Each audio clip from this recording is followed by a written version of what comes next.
The cursor blinked on my laptop screen, mocking me with its steady rhythm, while I tried to remember what I'd been typing before Matteo walked past my desk. Again. For the third time in 20 minutes, which wasn't unusual, but today felt different. Today, he'd paused each time, his presence a tangible weight that made the air in my small office feel thinner. I was supposed to be finalizing the campaign metrics for our latest product launch, but my brain had turned to static the moment his cologne, something expensive and dark that probably cost more than my monthly rent, had drifted through my doorway during his first pass. My fingers hovered over the keyboard. The spreadsheet needed attention. The presentation needed polish. Everything needed to be perfect because Matteo Christensen demanded perfection. And in the 8 months I'd worked as his marketing executive, I'd learned that falling short wasn't an option. Outside my office window, Copenhagen's November rain painted the glass in diagonal streaks. The weather matched my mood, gray, uncertain, caught between what I wanted to ignore and what I couldn't stop noticing. "Know me." His voice came from my doorway, and I jumped slightly, my hand knocking against my coffee mug. Cold liquid sloshed over the rim onto my wrist. "Mr. Christensen." I grabbed a napkin, blotting at the mess while trying to look composed, trying to ignore how my pulse had kicked up simply because he'd said my name in that particular way. Low, deliberate, like he was tasting each syllable. He stepped into my office without invitation, which was typical. Matteo didn't ask permission. He moved through spaces like he owned them, which, technically, he did own this entire building and the 3 others that housed his business empire. But it was more than that. It was the way he carried himself. Tall frame, dark hair styled with casual precision. Suits tailored so perfectly, they looked like they'd been sewn directly onto his body. The Hansen account presentation. He moved to my desk, standing too close to be professional. "You're presenting it tomorrow." I thought Casper's no longer on the account. Matteo's gray eyes fixed on mine, and I felt pinned. "You're handling it. I need someone I can trust to represent our brand accurately." My mouth went dry. The Hansen account was massive, a hotel chain looking to rebrand their entire luxury division. Casper Rasmussen had been preparing for weeks, and now, 24 hours before the pitch, I was taking over. "I can do it," I heard myself say, even though panic was already climbing my spine. "I'll need access to Casper's files and..." "Already in your shared drive." He glanced at my computer screen, then back to me. "You'll work late tonight. I'll stay to answer any questions." It wasn't an offer. It was a statement of fact. "That's not necessary, Mr. Christensen. I'll be in my office." He turned to leave, then paused at my doorway. "And know me? Wear the navy suit tomorrow, the one with the fitted jacket." Heat crawled up my neck. He'd noticed what I wore. I thought I'd been careful to maintain professional distance, to treat him like any other employer despite the way my stomach flipped every time he looked at me with those intense gray eyes. After he left, I sat frozen for a full minute before forcing myself to open the shared drive. Casper's files were immaculate, detailed, exactly what I needed. But underneath the relief was a question I'd been avoiding for months. Why did Matteo pull me into projects at the last minute? Why did he find reasons to keep me late? Why did he care what suit I wore? I pushed the thoughts away and dove into the presentation. By 7 p.m., the office had emptied, except for Matteo and me. I could hear him occasionally on phone calls, his voice carrying through the walls in bursts of rapid Danish that I'd learned to recognize as business negotiations. Sometimes I caught Italian phrases mixed in, remnants of his mother's heritage that only emerged when he was particularly frustrated or focused. At 9, I finally stood to stretch, my back aching from hours hunched over spreadsheets. My office felt stuffy, the heating system too efficient for late-night work. I'd shed my cardigan hours ago, working in just my simple cream blouse and pencil skirt. I was reaching for my water bottle when Matteo appeared in my doorway again. This time, his tie was loosened, his jacket discarded somewhere. The top button of his shirt was undone, and I caught a glimpse of his collarbone before forcing my gaze back to his face. "How's it going?" He stepped inside, and I became hyper-aware of how empty the building was, how alone we were. "Good. I think I have the main points structured. I just need to refine the closing pitch." He moved around my desk to look at my screen, standing beside me. Too close. I could feel the warmth radiating from him, could smell that cologne again mixed with something earthier, his own scent underneath. This section. He leaned forward, pointing at my screen. His arm brushed against mine, and electricity shot through me. "You're being too cautious. Hansen wants bold. They want transformation." His finger traced along the text, and I found myself watching his hand. Strong, capable, with a signet ring on his right pinky that I'd learned was a family heirloom. There was a small scar across his knuckles that I'd spent more time than I should wondering about. "Rewrite this paragraph." He straightened, but didn't step back. "Show them we're not just updating their image, we're revolutionizing their market position." I nodded, not trusting my voice. He was so close I could count his eyelashes if I was bold enough to look up. "You're nervous." It wasn't a question. "It's a big account." "That's not why you're nervous." His voice dropped lower. "You're nervous because I'm standing too close to you." My breath caught. "Mr. Christensen, Matteo." He didn't move away. "When it's just us, call me Matteo." That wouldn't be appropriate. Appropriate. He tested the word like it was foreign. "You've worked for me for 8 months, Nomi. You've never called me by my first name. Never even slipped once. Because slipping meant acknowledging something I couldn't afford to acknowledge. That somewhere between the demanding deadlines and his intense scrutiny, I'd developed feelings that went far beyond professional respect. I should finish this. I gestured vaguely at my computer. The presentation can wait 5 minutes. He reached past me, closing my laptop with deliberate slowness. "I need to ask you something, and I need you to answer honestly." My heart hammered against my ribs. "What?" "Why did you block Mads Larsen on social media last week?" The question hit me like cold water. How did he know about that? Mads was my ex-boyfriend from university. And yes, I'd finally blocked him after 2 years of intermittent checking-in messages that made me uncomfortable. But how did Matteo... I monitor potential security threats to my employees. His voice was carefully neutral, but something flickered in his eyes. When someone repeatedly contacts one of my executives after being asked to stop, I notice. He's not a threat. He's just persistent. I tried to step back, but my chair blocked me. "It's personal. It doesn't affect my work." "Everything about you affects your work." The intensity in his voice made me look up, and I immediately regretted it. His gaze was dark, focused, like I was a problem he was trying to solve. "You've been distracted. More than usual." More than usual? Defensiveness crept into my tone. I complete every project ahead of schedule. My campaigns consistently outperform projections. If you're implying, "I'm not criticizing your work." He cut me off gently. "I'm asking if you're okay." The concern in his voice disarmed me.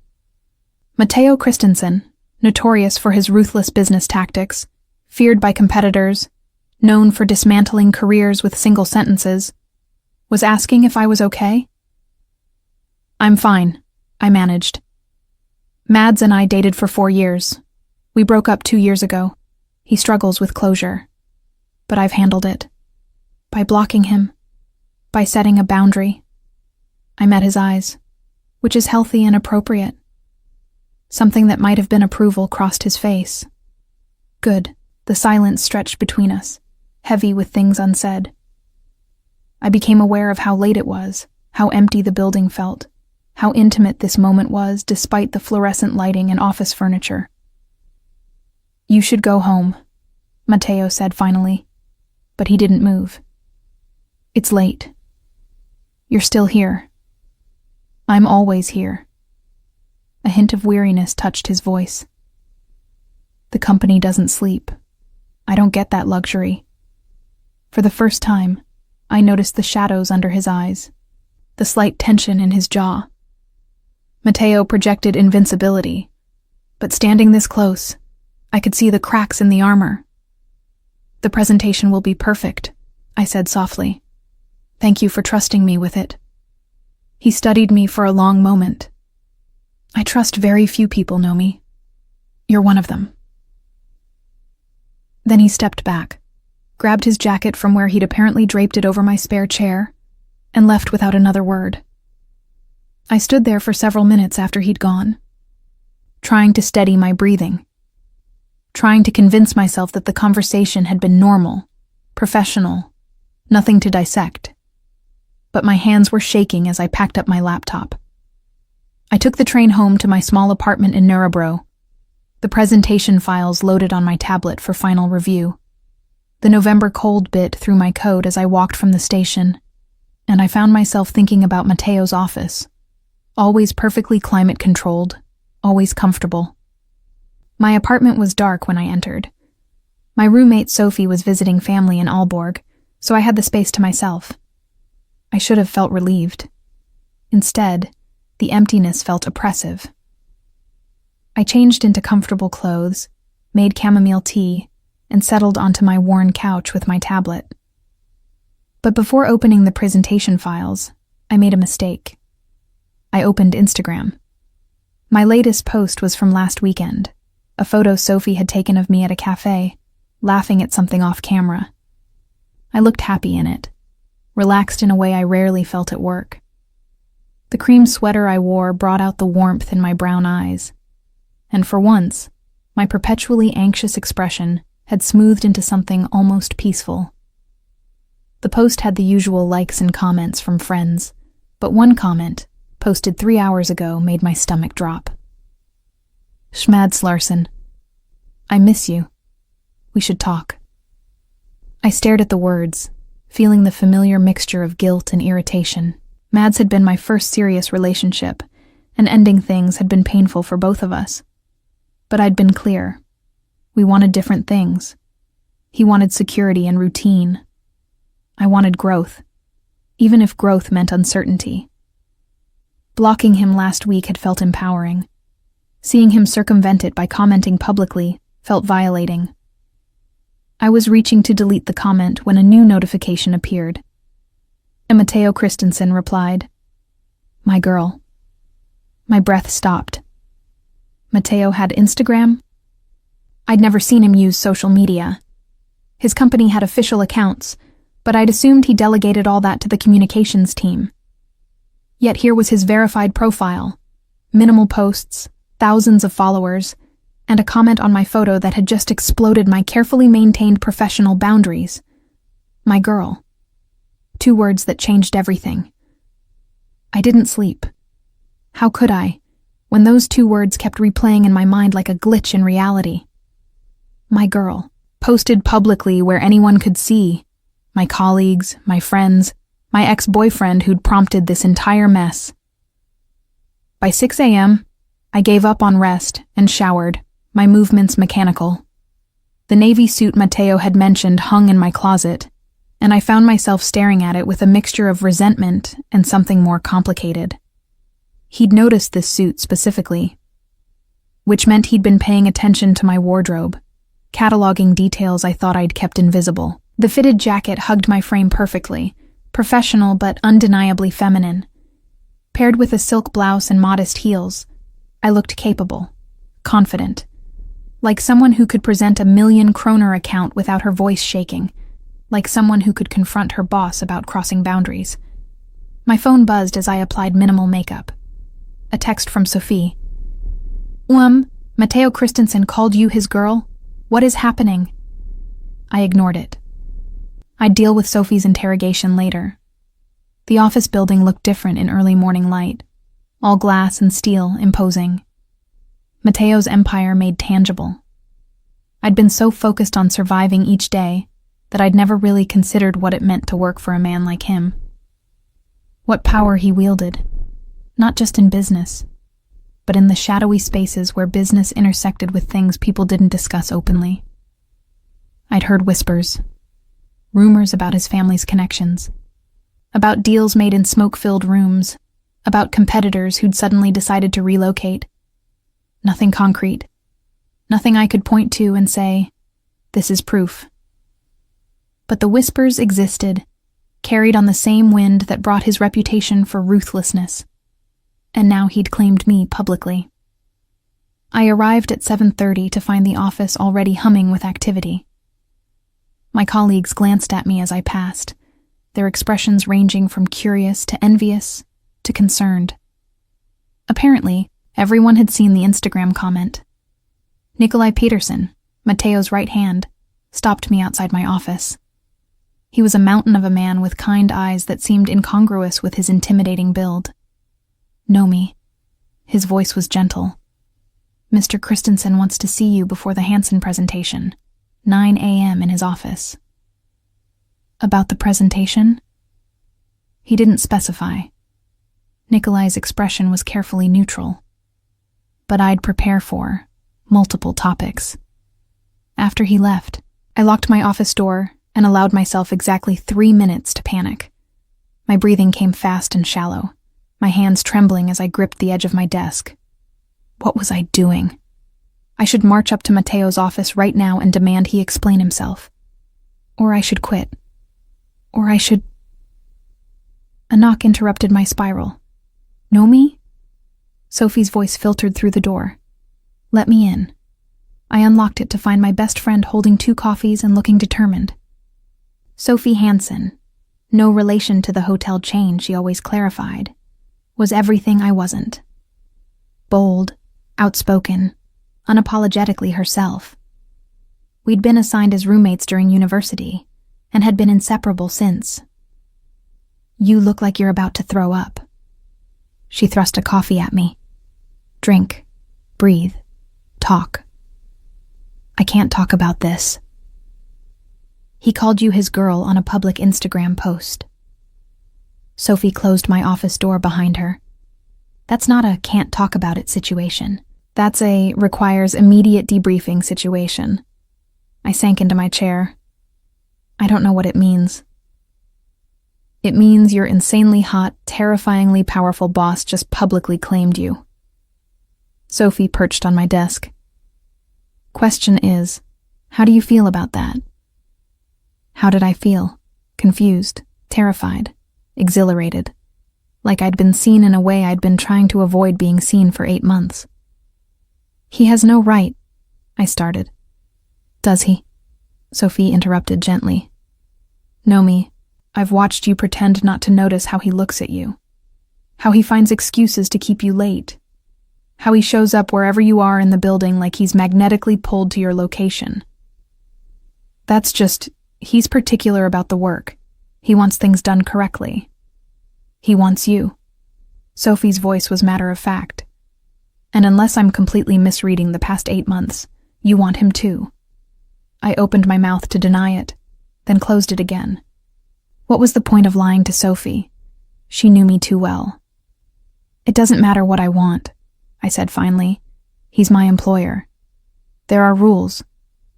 Mateo Christensen doesn't follow other people's rules. Sophie stood, squeezing my shoulder. Question is, do you have the courage to stop hiding behind yours? After she left, I spent the next hour perfecting the Hansen presentation, burying myself in work because work was safe. Work made sense. Work didn't require me to examine feelings I'd been suppressing since my 3rd week of employment, when Mateo had stayed late to help me debug a campaign crisis, and I'd glimpsed the brilliant, focused mind beneath the intimidating exterior. At 8:50, I gathered my materials and headed to Mateo's office on the top floor. His assistant's desk was empty. She didn't arrive until 9, so I knocked directly on his door. Come in. He was standing by his floor-to-ceiling windows, hands in his pockets, looking out over Copenhagen. The morning light turned his dark hair almost bronze, highlighting the sharp planes of his face. He wore another impeccable suit, charcoal today, and I found myself remembering Sophie's words. Insanely hot. Know me. He turned, and his eyes traveled over me slowly, cataloging the navy suit. Perfect. You wanted to see me before the presentation. I did. He moved to his desk, leaning against it casually. Too casually. Like he was trying to appear relaxed when every line of his body radiated tension. About last night. My stomach clenched. The Instagram comment. Yes. It was inappropriate. I forced steel into my voice. It crossed professional boundaries and put me in an uncomfortable position. I need you to delete it and refrain from... No. The single word stopped me cold. No? I repeated. I'm not deleting it. He crossed his arms. And I'm not apologizing for it. Anger flared in my chest. Hot and sudden. You can't just... You had no right... Your ex-boyfriend commented on your photo saying he missed you. Mateo's voice was controlled, but something dangerous lurked underneath. After you blocked him, after you set a boundary, he violated that boundary publicly, and I responded. By claiming ownership of me, by making it clear you're not available. He pushed off the desk, moving toward me. There's a difference, not in how it looks to everyone in this office. My voice rose despite my efforts to stay calm. Not in how it makes me appear to clients, to colleagues. How does it make you appear? Like I. I couldn't finish the sentence. Like you're mine. He closed the distance between us. Is that what bothers you, Nomi? The implication, or the fact that it's true? It's not true. I'm your employee. That's all. Is it? His gray eyes pinned me. Then why do you avoid looking at me during meetings? Why do you leave rooms the moment I enter them? Why do your hands shake every time I stand too close? Because you terrify me, I wanted to say. Because I feel things for you that I have no business feeling. Because when you look at me like you're looking at me right now, I forget every reasonable objection I've ever had. This is inappropriate, I managed. I could report this to HR. You could. He didn't back away. You won't. You're that confident? I'm that observant. His voice softened slightly. I know you know me. Better than you think. I know you stay late not because I ask you to, but because you lose yourself in the work. I know you prefer tea to coffee, but drink coffee because it's what's available in the break room. I know you touch your grandmother's ring when you're nervous.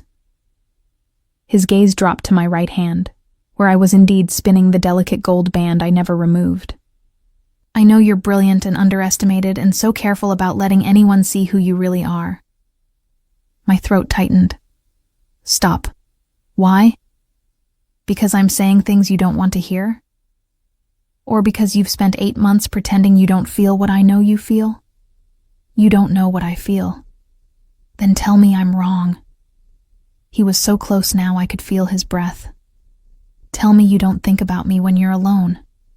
Tell me you don't notice when I'm watching you. Tell me the idea of being mine doesn't send heat through your entire body. I couldn't. God help me. I couldn't lie with him looking at me like that. This can't happen, I whispered instead. You're my boss. There are rules.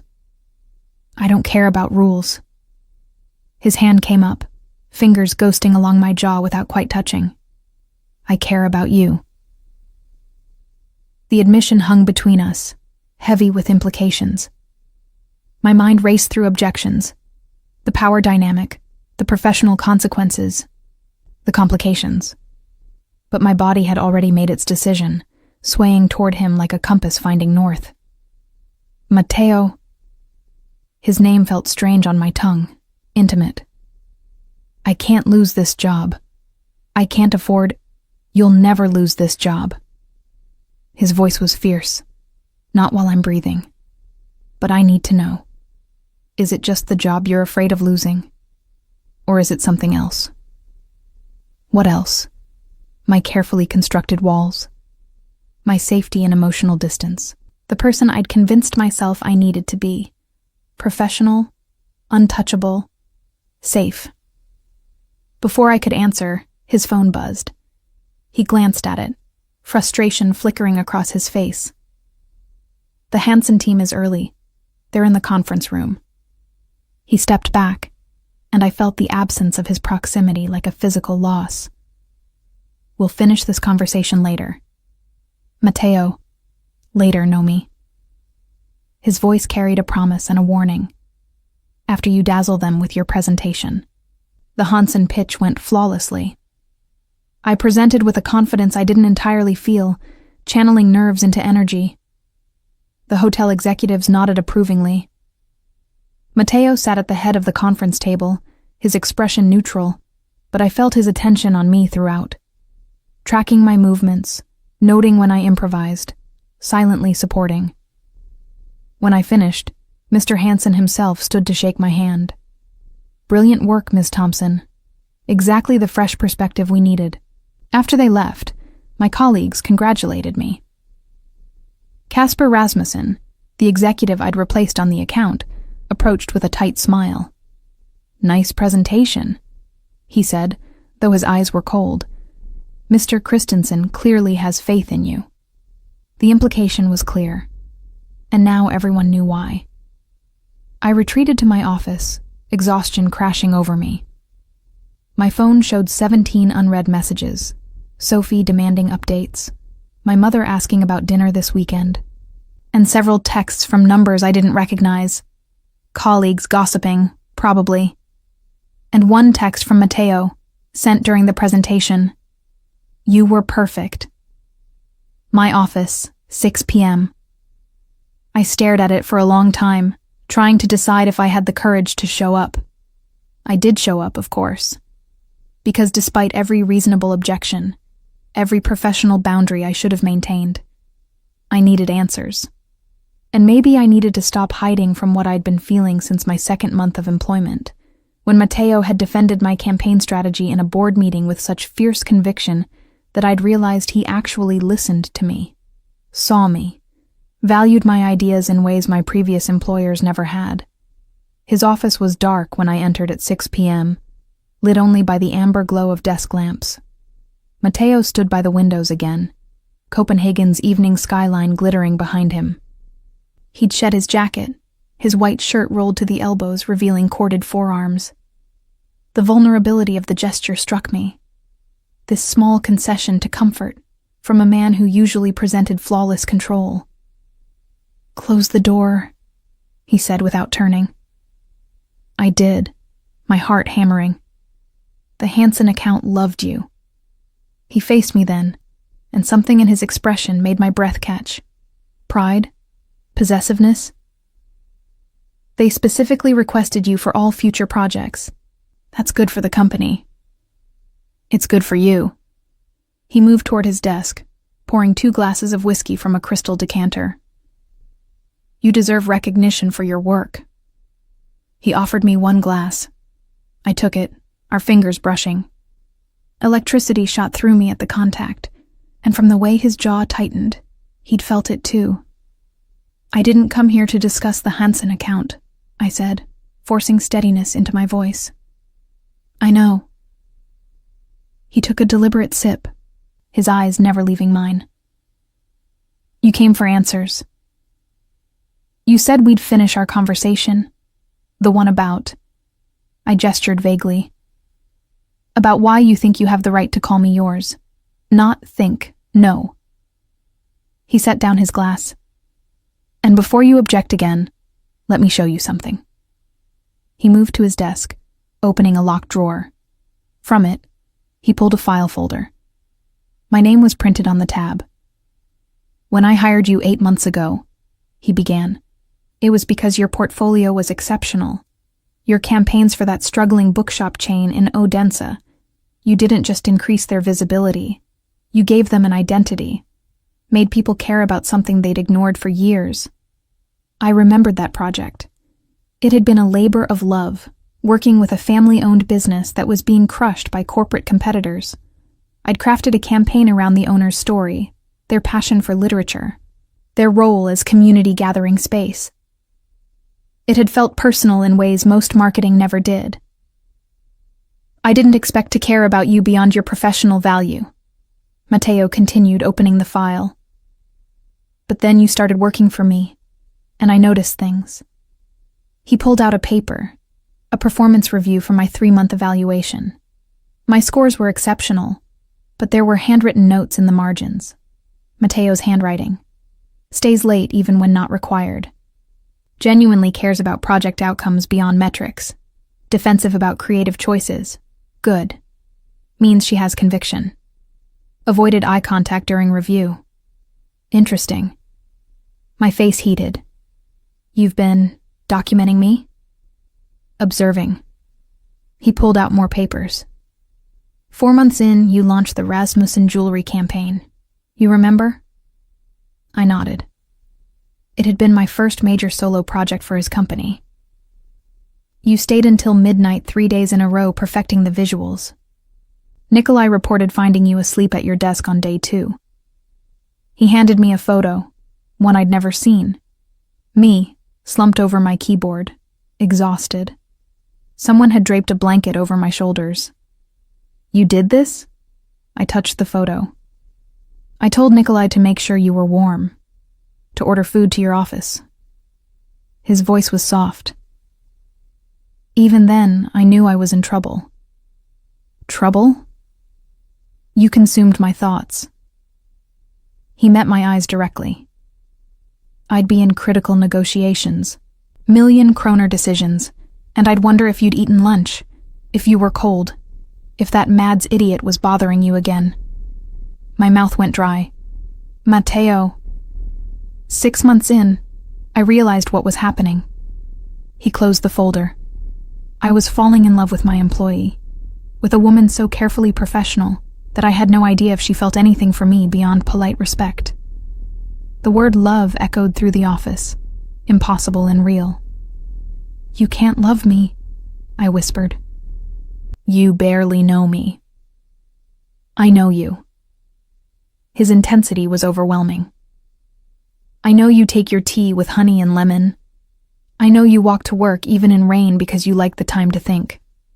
I know you call your mother every Sunday evening at 7. I know you champion underdogs in every campaign because you identify with them. I know your smile is rare and genuine and worth every effort to earn. He moved closer.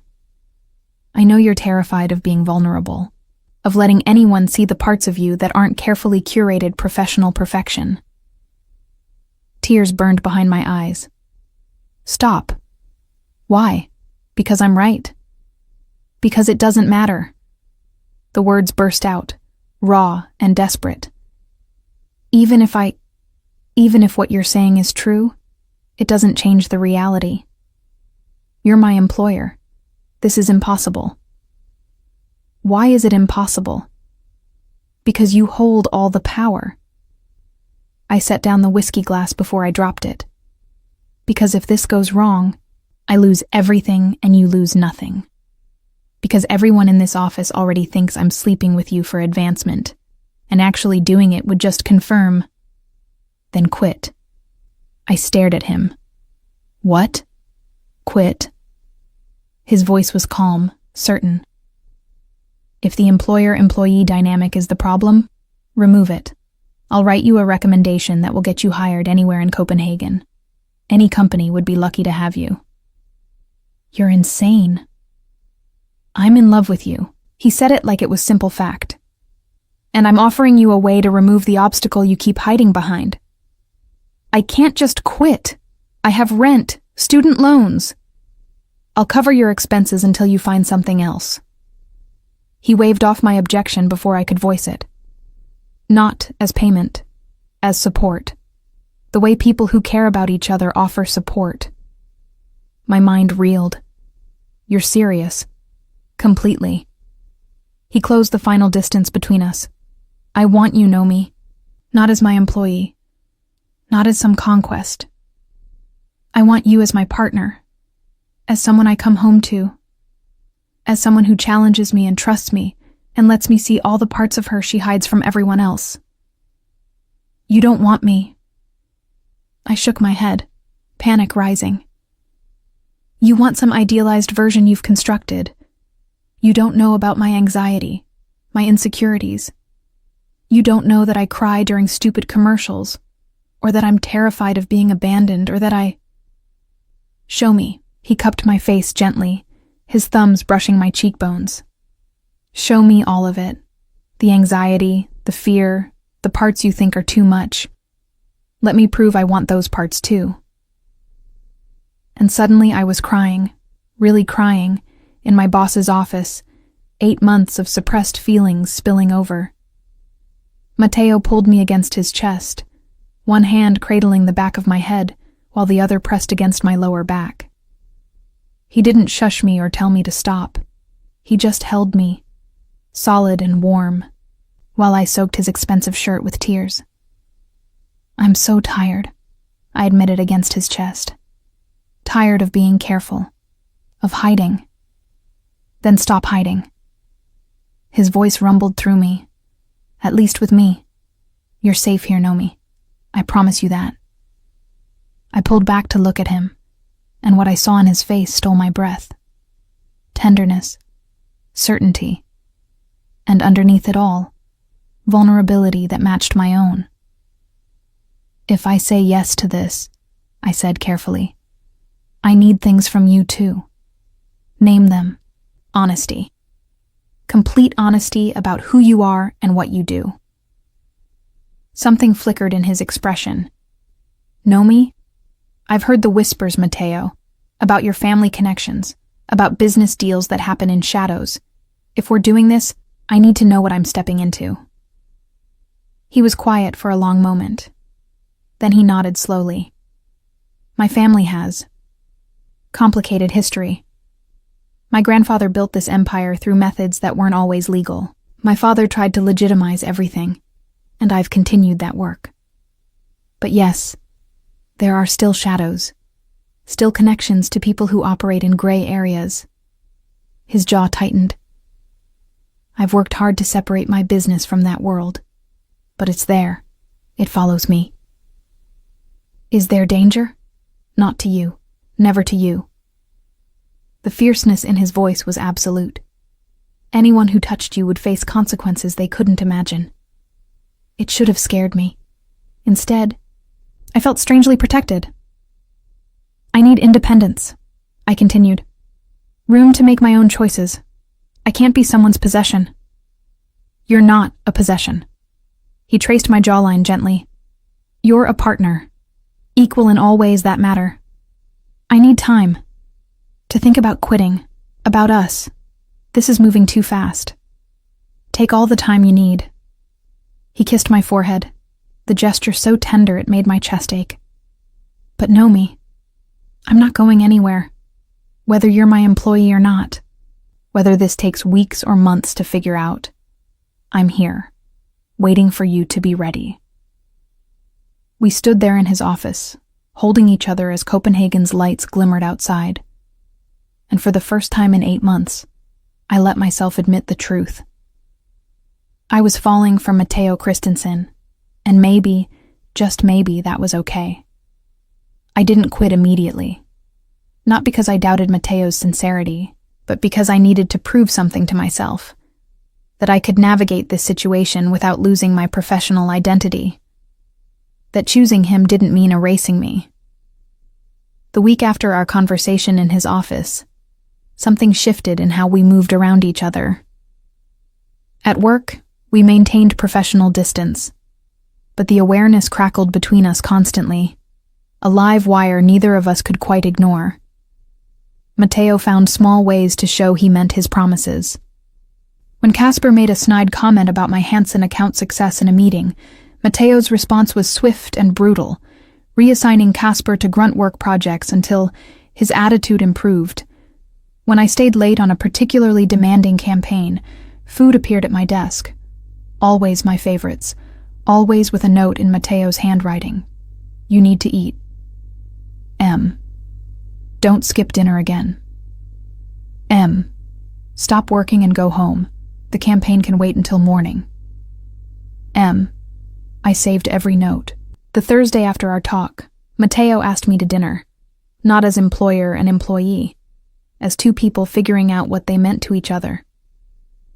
There's a place in Nihon, he said, standing in my office doorway with unusual hesitancy. Small, quiet, good food. Will you come with me? I should have said no. Should have maintained distance until I'd decided about quitting, about us. But when I looked at him, really looked at this powerful man who was offering me choice, patience, honesty, I found myself nodding. Yes, but I drive myself there and back. A small smile touched his lips. Independent to the core. 7 p.m.? That evening, I spent an embarrassing amount of time choosing my outfit. Not the professional armor I wore to work, but a soft emerald dress that Sophie had convinced me to buy months ago. I left my hair down instead of pulled back in its usual twist. Applied makeup with a less careful hand, letting myself look softer. Less guarded. The restaurant was exactly as promised. Intimate, elegant, tucked away where tourists rarely ventured. Matteo waited at a corner table, and when he saw me, something raw crossed his face. Know me. He stood, pulling out my chair. You look different? Like yourself. His hand brushed my shoulder as I sat. Like the woman you are when you're not hiding behind professional distance. The evening unfolded like something from a dream. We talked about everything except work. His childhood in Copenhagen, my years at university, his complicated relationship with his father, my close bond with my mother. He asked questions that showed he'd been paying attention for months, and I found myself answering honestly in ways I rarely did. Tell me about Mads, he said eventually, his voice carefully neutral. The real story, not the professional summary. I twirled my wine glass, gathering courage. We met in my second year of university. He was safe, predictable. I thought that was what I wanted. Someone stable who wouldn't challenge me too much. I met Matteo's eyes. But safe turned into stifling. He wanted me to settle, to accept limitations. When I got the opportunity to interview at your company, he asked me not to go. Said I should stick with the small marketing firm where I was barely making rent. But you went anyway. I went anyway. I smiled slightly. Best decision I ever made, even though it meant ending a 4-year relationship and starting over alone. You're never alone anymore. Matteo's hand covered mine on the table. Not while I'm here. After dinner, he walked me to my car, his hand at the small of my back. The November air was sharp, but I barely felt it. When we reached my car, he opened the door for me, then hesitated. Can I kiss you? The question was soft, requesting permission rather than assuming it. My heart raced. Yes. He cupped my face with both hands, studying me for a long moment. Then his lips met mine, gentle, questioning. Nothing rushed or demanding. Just Matteo, asking me to let him in. I responded tentatively at first, then with growing confidence.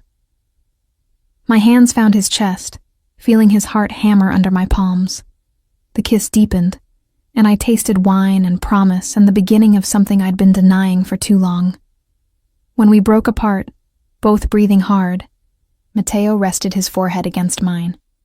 I've wanted to do that for 8 months, he admitted. Only 8 months? 6.5 months to be precise. It was the day you presented the Aalborg tourism campaign and got so passionate about preserving local culture that you barely noticed you were arguing with the CEO. He smiled. You were magnificent. I wanted to kiss you right there in the conference room.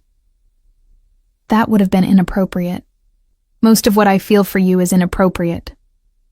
His thumbs traced my cheekbones. But I'm done pretending otherwise. The next week, Matteo's protection became more visible. When a client made an inappropriate comment about my appearance, Matteo had him removed from the building within minutes.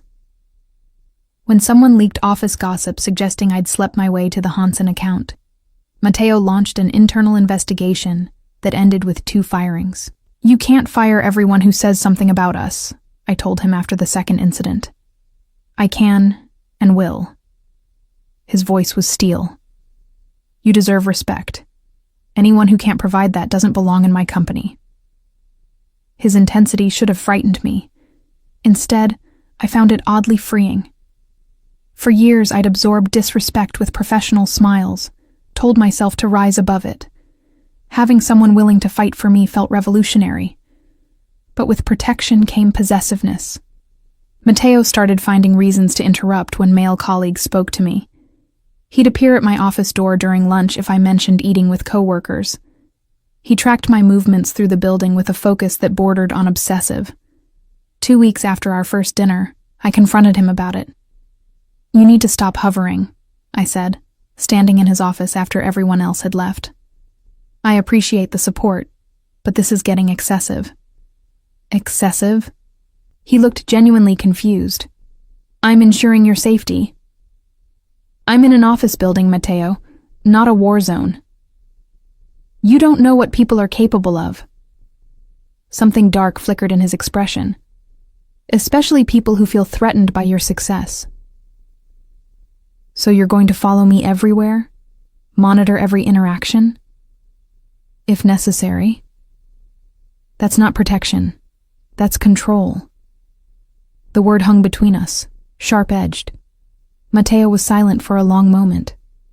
Then he sank into his desk chair, running a hand through his hair, a rare gesture of frustration. "You're right." His voice was low. I'm not good at this, at caring about someone this much. It makes me want to wrap you in protection until nothing can touch you." I moved around his desk, turning his chair so he faced me. "I don't need wrapping. I need partnership. Trust that I can handle myself." "I know you can handle yourself, but that doesn't stop me from wanting—" He cut himself off. "Wanting what?" "To keep you safe. To make sure no one hurts you the way—" He looked away. "The way my mother was hurt." The admission startled me. Matteo rarely mentioned his mother. "What happened to her?" I asked gently. "My father's business associates." His jaw tightened. "They thought they could pressure him through her. They were wrong. But she paid the price for their attempt." "Matteo, she survived. But she was never the same. Never felt safe again." He met my eyes. "I won't let that happen to you. I can't." Understanding dawned. "So this isn't about controlling me. It's about protecting me from your world." "Both." He pulled me between his knees, his hands settling on my hips. "I want you, Nomi. But I know what wanting you means, the risks it brings. And I'm terrified of those risks touching you." I threaded my fingers through his hair. "Then give me information instead of protection. Tell me what to watch for. Trust me to be your partner, not your responsibility." He looked up at me with such raw emotion that my breath caught. "I don't deserve you." "Probably not." I smiled slightly. "But you're stuck with me anyway." He pulled me down into his lap, and I went willingly. We kissed slowly, thoroughly, learning each other without urgency. His hands mapped my body with reverent attention, and I found myself relaxing against him in ways I'd never relaxed with anyone. "Come home with me," he murmured against my throat. Just to be together. Let me cook you dinner. Let me show you who I am outside this office." "Okay." The word felt like a leap, but I was ready to jump. Matteo's home was a penthouse in Urestad, all sleek lines and floor-to-ceiling windows overlooking the city. But what struck me most wasn't the obvious wealth. It was the signs of actual living. Books scattered on surfaces, a guitar in the corner, photos on shelves showing a younger Matteo with people who must be family. "You play guitar?" I touched the instrument gently. "Badly," He shrugged out of his jacket, suddenly looking less like a powerful executive and more like a man letting someone into his private space. My mother taught me. I never got very good, but I kept it after she. He didn't finish the sentence. I picked up a photo frame. Matteo, maybe 19, standing between an elegant woman with his eyes and a stern-looking older man. Your parents? Shortly before my mother's incident. His voice was carefully neutral. Before everything changed.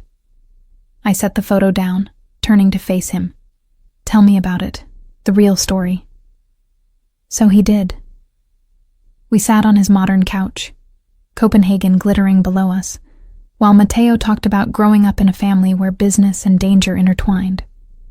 About his grandfather's original empire built on black market shipping during the Second World War. About his father's attempts to legitimize everything. About the rivals who'd tried to pressure his father through his mother, leaving her traumatized even though she physically survived. I was 20, he said quietly.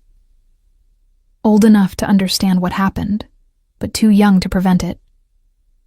My father became paranoid after that. Controlled everything. Trusted no one. I swore I'd never be like him. He laughed without humor. But here I am, tracking your movements, firing anyone who looks at you wrong. You're not him. I took his hand. You're trying to protect, not control. There's a difference. Is there? It doesn't feel different when I'm obsessing over whether you ate lunch or if that Casper idiot said something to upset you.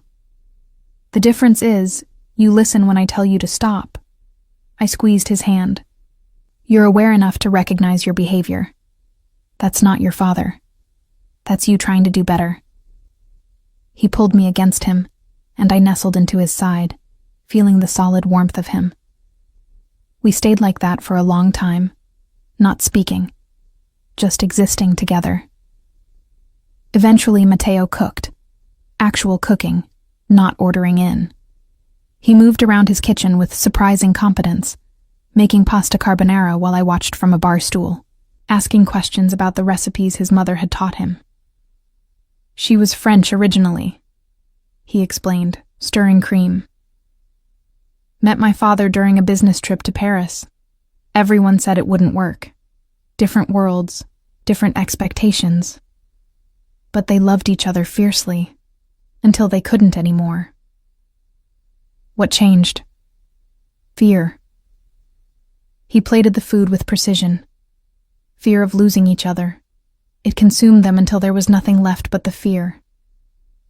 That won't be us, I said, with conviction I didn't entirely feel. No? He set a plate before me. How can you be sure? Because we're talking about it. Because you're letting me see this side of you. Because I'm choosing you with full knowledge of what it means. I took a bite of pasta. Perfect, of course. Your parents didn't have that choice. The danger was forced on them. But you're giving me all the information, letting me decide if this is worth the risk. And is it? His eyes were intense. Worth the risk? I set down my fork, meeting his gaze steadily. I quit today. Matteo went absolutely still. What? I submitted my resignation this afternoon, effective in 2 weeks, per my contract. My heart raced as I said it aloud. I'm taking the leap, Matteo. I'm choosing you. The relief that crossed his face was profound. He rounded the counter, pulling me off the bar stool into a fierce embrace. You're sure? He asked against my hair. You're completely sure? Terrified, but sure. I pulled back to look at him.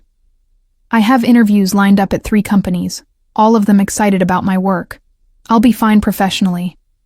You'll be more than fine. You're brilliant. He kissed me, deep, claiming, celebratory. When we broke apart, both breathing hard, he rested his forehead against mine. 2 weeks. Then you're mine completely. I'm mine completely, I corrected gently. But yes, I'm yours too. Those final 2 weeks at Matteo's company were surreal. Everyone knew I was leaving. though the official reason given was pursuing new opportunities. The knowing looks and whispered conversations followed me through hallways. But Matteo had been right. Having made the decision lifted something heavy from my chest. He continued to maintain professional distance at work. But in private, his restraint crumbled.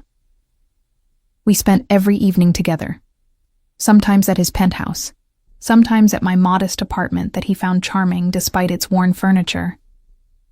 He met Sophie, who interrogated him thoroughly before giving her approval. He had dinner with my mother, charming her within minutes with his genuine interest in her garden designs. "He's intense," my mother observed later.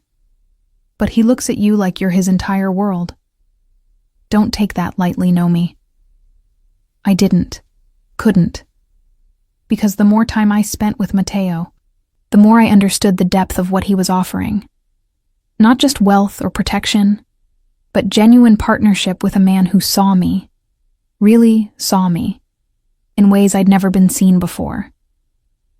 My last day of work arrived with unexpected emotion. My colleagues threw me a small party, and even Casper managed a grudging farewell. But the moment that mattered came at 5 p.m., when I cleaned out my office for the final time. Matteo appeared in my doorway, leaning against the frame with his arms crossed. "All done?" "All done." I looked around the space that had been mine for 8 months, where I'd grown professionally, where I'd fallen for an impossible man. "It's strange. Leaving. Necessary, though." He moved into the office, closing the door behind him. "Because starting tomorrow, I want to be able to do this." He kissed me, slow, deep, thorough. The kind of kiss we'd been denying ourselves within these walls for weeks. When we broke apart, I was dizzy. "Tomorrow," I confirmed. "No more boss, no more employee, just us." "Just us," he agreed. "Though I should warn you, now that there are no professional boundaries, I plan to be insufferably attentive." "I can handle insufferable." "Can you handle me telling you I love you?" The question was soft, vulnerable. "Because I do know me. I love you. Have loved you for months. And I need you to know that before we move forward." Tears burned behind my eyes. "I love you too, even though you're intense and overprotective and slightly insane." "Only slightly?" He smiled against my lips. I must be slipping. That night, we made love for the first time in his penthouse, Copenhagen's lights spreading below us like fallen stars. Matteo was reverent, patient, checking in constantly to ensure I was comfortable. The vulnerability of being completely seen, physically, emotionally, should have terrified me. Instead, I felt safe, cherished, home. Afterward, tangled in his sheets with his arm heavy around my waist, I traced patterns on his chest. "What happens now?" I asked. "With us? Now?" He captured my wandering hand, kissing my fingers. "Now I court you properly, take you on dates, show you off to everyone who matters, prove every day that choosing me was the right decision." "You don't have to prove anything. I want to." He pulled me closer. "You took a risk on me, Nomi. I won't take that lightly." In the months that followed, Matteo kept that promise. We navigated the transition from employer-employee to partners with surprising ease. He supported my job search enthusiastically, celebrating when I accepted a position at a prestigious agency that valued my skills. He gave me space when I needed it, and was there when I wanted him close.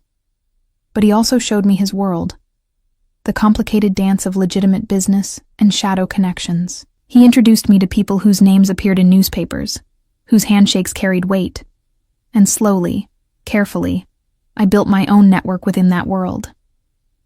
Not as Matteo's girlfriend, but as Nomi Thompson, marketing executive with her own reputation.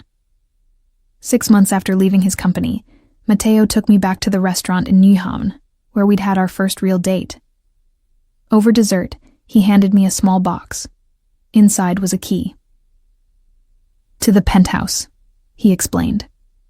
"I want you to move in, not because I'm trying to control you or keep you close, but because coming home to you is the best part of my day, and I'm greedy for more of those moments." I studied the key, feeling the weight of what he was offering. "I keep my apartment, for now, just in case." "In case of what?" "In case you get tired of my organizational obsession or my need to work late, or my tendency to cry during commercials." "Not possible." He took my hand. "But keep the apartment if it makes you feel secure. I just want you to know you have a home with me, whenever you're ready." I moved in 2 weeks later, my organizational obsession immediately transforming his minimalist penthouse into something lived in and warm. Mateo loved every change, from my books on his shelves to my tea collection taking over his kitchen. And when we curled up together at night, Copenhagen glowing below us, I felt something I'd rarely felt in my careful, controlled life, free, seen, loved exactly as I was. The Instagram post came on a Tuesday morning, exactly 9 months after Mateo's original "my girl" comment that had started everything. I was getting ready for work. My new job at the prestigious agency was demanding but fulfilling when my phone exploded with notifications. 50, then 100, then more than I could count. Sophie called immediately. "Have you seen it?" "Seen what?" "Mateo's Instagram." "Check. Now." I opened the app with trembling hands. Mateo had posted a photo, us at dinner last weekend, his arm around me, both of us laughing at something off camera. I looked happy in a way I'd never seen myself look before, unguarded, in love. The caption made my breath stop. 9 months ago, I claimed this woman as mine. Today, I'm asking her to make it official. "Nomi Thompson, will you marry me?" My phone immediately rang. Mateo's number. "Before you panic," he said when I answered, "look out your window." I crossed to the penthouse's floor-to-ceiling windows. Below in the courtyard, Mateo stood holding a sign large enough to read from 20 stories up. "I love you. Say yes." "You're insane," I managed, tears streaming down my face. "Is that a yes?" "You're supposed to ask in person, not announce it to the entire internet." I wanted everyone to know. No ambiguity, no room for doubt. You're mine, I'm yours, and I want the world to witness us choosing each other. His voice softened. "So I'll ask again properly. Come downstairs, Nomi. Let me do this right." I threw on clothes, not bothering with makeup, and took the elevator down with my heart in my throat. Mateo waited in the lobby, dressed for work, but holding a ring box that made everything real. When he saw me, tear-stained and disheveled, his face transformed into pure love. "You're beautiful," he said. "I'm a mess." "My mess." He took my hands, pulling me close. "Nomi Thompson, you walked into my company 9 months ago, and you've dismantled every wall I'd spent years building. You've shown me what partnership looks like, what trust means, what it feels like to be seen, truly seen, by someone who loves every complicated part of you." He sank to one knee, and I covered my mouth with shaking hands. "I don't deserve you, but I'm asking anyway. Will you marry me? Will you let me spend my life proving that choosing me was worth it?" "Yes." The word came out choked. "Yes, you impossible man. Yes." He slid the ring, a simple emerald surrounded by diamonds, onto my finger, then stood and pulled me into a kiss that felt like a promise. Around us, people in the lobby began applauding, but I barely heard them. "The Instagram post," I said when we broke apart. "Everyone's going to see. That's the point." He touched my face gently. "I want your ex-boyfriend to see. I want every person who ever underestimated you to see. I want the world to know that you're taken, treasured, and about to become my wife. Your wife. I tested the words. That's terrifying. Good terrifying or bad terrifying? Both. I laughed through tears, but mostly good. The months leading to our wedding were chaotic and perfect. My mother cried when we told her, then immediately began planning with an enthusiasm that both charmed and overwhelmed Matteo. Sophie became my self-appointed wedding coordinator, handling details with military precision. Matteo's family was more complicated. His father attended our engagement dinner but said little, his disapproval evident. But his mother, recovered now, though forever changed, embraced me warmly. He needs you, she told me quietly during that dinner. More than he'll ever admit. You soften him without diminishing him. That's rare. The wedding itself was small, intimate. Just family and close friends in a ceremony overlooking the water at Kronborg Castle. I wore a simple dress that made me feel like myself, elegant but not ostentatious. Matteo wore a suit that made my breath catch and looked at me throughout the ceremony like I was his entire world. When we exchanged vows, I promised to call him out when his protectiveness became controlling, to push back against his intensity, to be his partner rather than his possession. He promised to trust me, to give me space, to remember that loving me meant letting me be fully myself. I promise, he said, his voice rough with emotion, to spend every day proving that you made the right choice, that loving me, with all my complications and shadows, was worth the risk. It was, I assured him. It is. It always will be.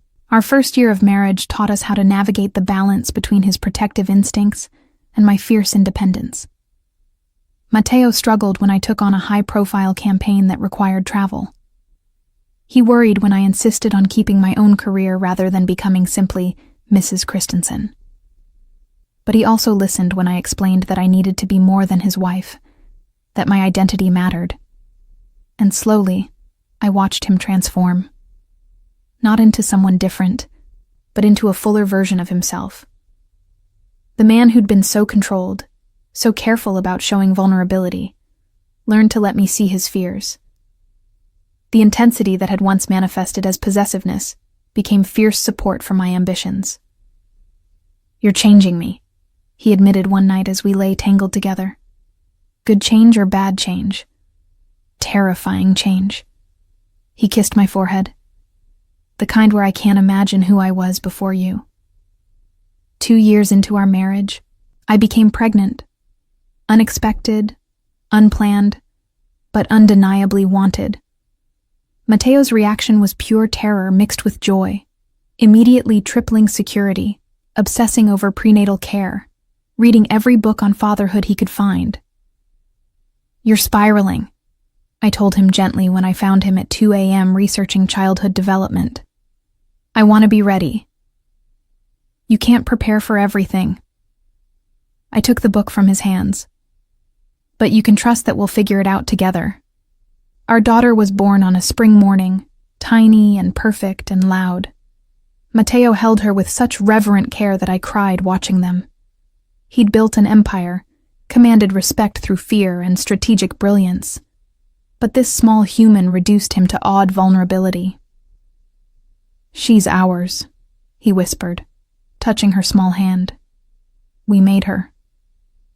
We made her, I agreed. Our little miracle. Watching Matteo become a father revealed new dimensions of the man I'd married. His intensity focused entirely on our daughter's well-being. His protectiveness, still present but now understood, extended to another person who deserved fierce defense. And his capacity for love, which he'd spent years believing was limited, expanded in ways that humbled us both.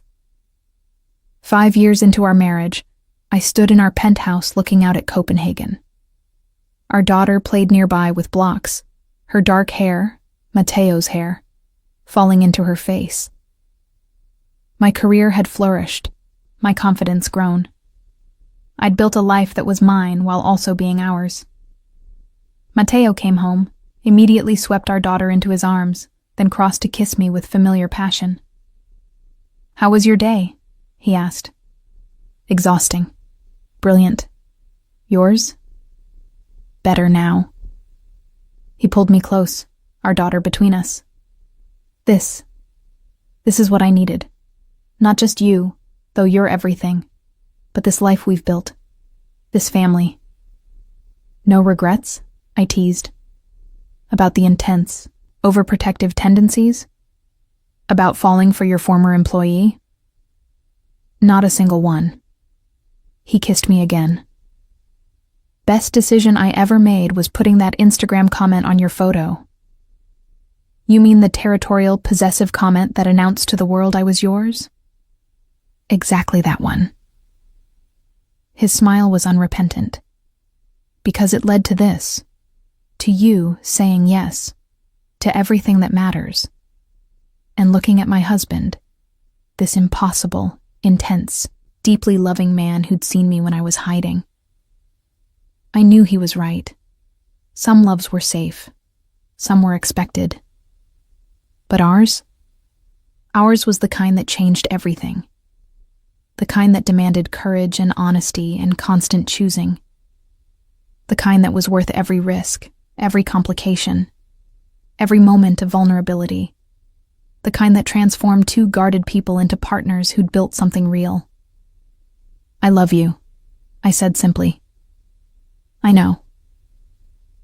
He touched my face gently. "And I'll spend the rest of my life making sure you never regret saying yes." Our daughter tugged at Mateo's sleeve, demanding his attention, and we both laughed.